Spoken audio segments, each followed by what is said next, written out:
Hey everyone, as the year is almost over, I want to do a video to share what I want to do in 2024. I have very big plans, so I know that there is a potential that I'll fail them, and there's no problem with that. I just want to strive for something that makes me excited. What about you? Please share in the comments so that we all get accountable for what we're doing, as well as share ideas of how to reach those goals. I'll chime in and give suggestions, if possible, for courses and directions and all of that. And I would love to hear your thoughts on my plans as well. So as I said before, I've divided into two parts. The first of them is practice.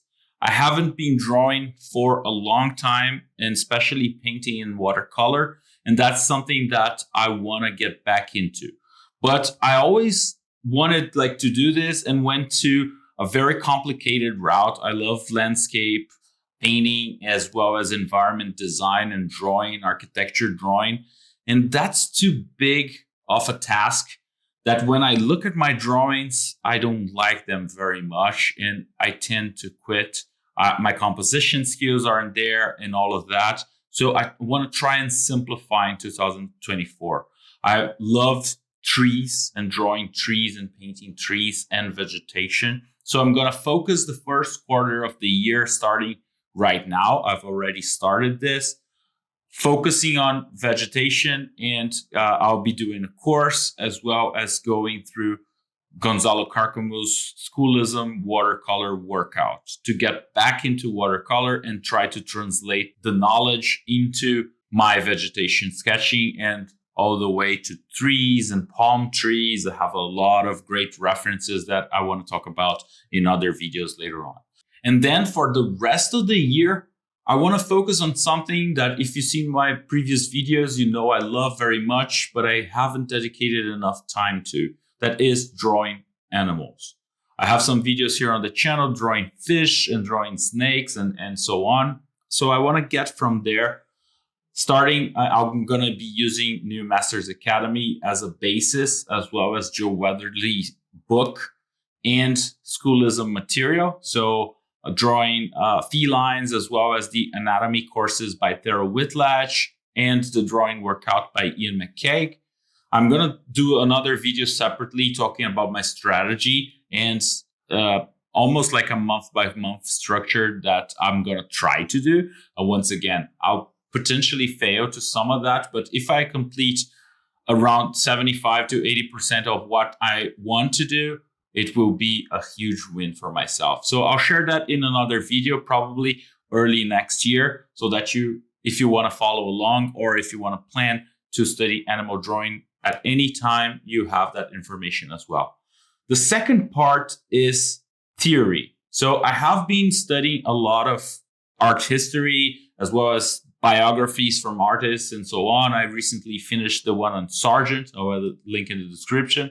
And I want to do a month by month kind of book and bring that knowledge and turn that into videos when it makes sense as well. So I'm reading Memory Drawing by Darren Rosar. And it's really opening my mind to a lot of things I didn't do in my artistic career, my practices and all of that. So I want to bring that to the vegetation drawing as well as the animal drawing. There are lots of examples, and I'm going to discuss that deeply in the other video, from Claire Wendling, Evan Melamundsen, that I have talked about in other videos here on the channel, that they use, and Kim Jung-gi, that they use memory drawing to try and solidify the visual library so that they can use that information later on in different poses, gestures, and so on. I want to start simple, probably with shapes and negative spaces and all of that, and grow all the way to something more complex and having that kind of visual library. I talked about this in my video on using references a lot. The second step that I want to read, it's 2 books actually. I'm going to have some free time here in the end of the year, so I want to put 2 books in. I've already started both of them, so it's going to be almost like finishing them. The first of them, Ruskin and the Spirit of the Place. I bought this book during a trip, and I really want to connect with the place. It has a lot to do with vegetation, landscape sketching, and all of that. And the second is The Animal Gazer this story about Rembrandt Bugatti, that is an animal sculptor that went a lot into the zoo, and there is a tragic ending and all of that. So I really want to do that and gather that information, gather that inspiration for my studies throughout the year. There is a very big connection with everything that I'm going to do throughout the year. For those three books that I mentioned here, they are part practice as well. And then it goes back into more of the theory. This book is awesome. I have started it already as well, The Studios of Paris.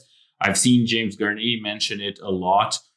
It talks about the end of the 19th century and start of the 20th century in Paris, everything that was happening, the salons, the École des Beaux-Arts, and all the artists that were there, their interactions. They had like thousands of artists in Paris. How did they survive? I think there are lots of relationships with the current landscape of artists, especially like with AI and everything that's happening. So I want to understand the past to try and bring some insight to the future.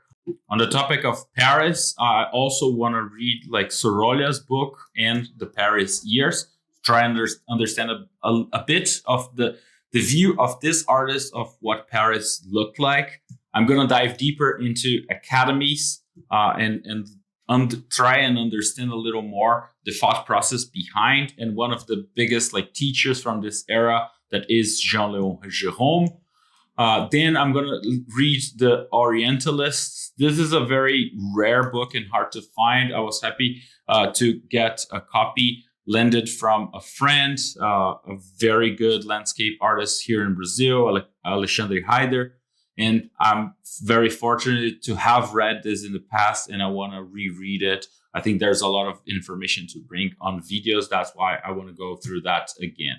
I also want to understand what happened between the academic painters and Impressionism. So I'm going to read like The Judgment of Paris and get into Monet and dive deeper into Monet with the same author of The Judgment of Paris, but the relationship with from Monet and the water lily, especially the end of his life, was where he had like cataract and wasn't able to see really well. So there is a lot of history here and understanding the impacts and the rollouts that happened throughout art history.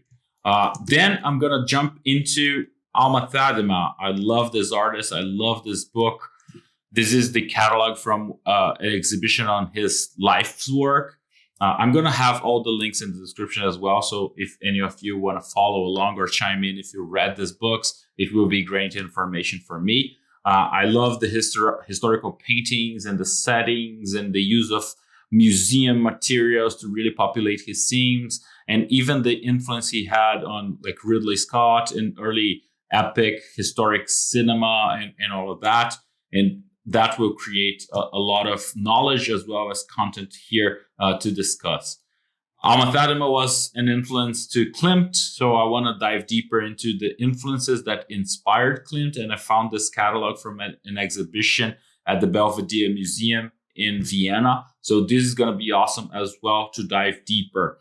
And then, last but not least, I'm going to go to the US and start understanding the basis of the education system in the US with Howard Pyle's biography. This book is amazing. I already started reading it. I want to finish it to the end of next year. And that will culminate with studying more of art education and how it affected the teaching in the US. And of course, the rest of the world as well. In Brazil, we have a lot of influence from there. A lot of people going to study abroad, both in Europe and the US. So I want to understand the landscape to get a better grasp of everything that happened before and is happening now and might happen in the future.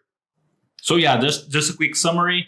That's it from me. One book a month and 1 quarter dedicated to vegetation drawing and painting, and 3/4 of the year dedicated to animal drawing in all shapes and forms, starting with horses and hoofed animals, going to feline, canine, and so on, all the way to birds and even dinosaurs and so on. I think there are lots of things to be done here, both from observation, from understanding anatomy, as well as memory drawing and imagination.